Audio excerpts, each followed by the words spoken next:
NASA और America का ऊर्जा विभाग मिलकर चांद पर इतिहास रचने की तैयारी कर रहा है। पहली बार चंद्रमा की सतह पर एक परमाणु रिएक्टर स्थापित करने की योजना बनाई जा रही है।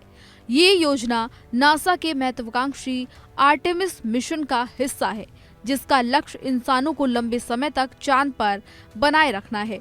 ऐसे में लगातार नासा इसको लेकर अलग अलग तरह के प्रयास कर रहा है। दरअसल चांद पर इंसानी मौजूदगी के लिए सबसे बड़ी चुनौती लगातार और भरोसेमंद बिजली बनी है। चंद्रमा पर दिन और रात का चक्र पृथ्वी से बिल्कुल अलग होता है। यहाँ एक रात लगभग 14 दिन तक चलती है, जिसके कारण सोलर पैनल लंबे समय तक बेकार हो जाता है और बेहतर काम नहीं कर पाता। ऐसे में परमाणु रिएक्टर ही एकमात्र ऐसा विकल्प है जो बिना रुके लगातार बिजली दे सकता है। नासा और अमेरिकी ऊर्जा विभाग मिलकर एक फ्यूजन सरफेस पावर सिस्टम विकसित कर रहे हैं, जिसे 2030 तक चंद्रमा पर भेजने का लक्ष्य रखा गया है। इस सिस्टम की खास बात यह है कि ये कई सालों तक बिना ईंधन बदले सुरक्षित काम करता रहेगा। वैज्ञानिकों के अनुसार ये रिएक्टर कम से कम 10 साल तक चांद पर कठोर वातावरण में भी टिका रहेगा। इस परमाणु रिएक्टर की शुरुआती लक्ष्य की अगर बात की जाए तो ये लगभग 40 किलोवाट बिजली पैदा करना इसका शुरुआती लक्ष्य है, जो पृथ्वी पर लगभग 30 घरों को रोशन करने के बराबर है। भविष्य में जरूरत के अनुसार इसकी क्षमता 100 किलोवाट तक बढ़ाई जा सकती है।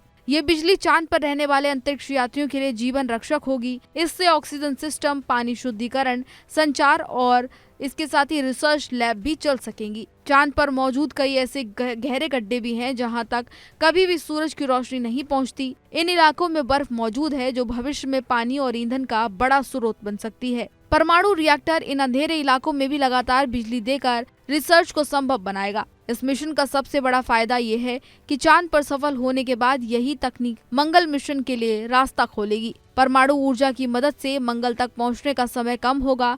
वहां इंसानी बस्तियों का सपना हकीकत में बदल जाएगा। ऐसे में इसको लेकर लगातार नासा काम कर रहा है और कोशिश में लगा हुआ है कि जल्द से जल्द ऐसा हो जाए कि न्यूक्लियर पावर प्लांट को स्थापित किया जा सके और लोग वहां पर रहने जा सके, साथ ही चांद पर रिसर्च और अच्छे तरीके से पूरी हो सके। तो फिलहाल इस जानकारी में इतना ही। इसी तरह की तमाम अन्य जानकारियों के लिए देखते रहिए इंडिया न्यूज।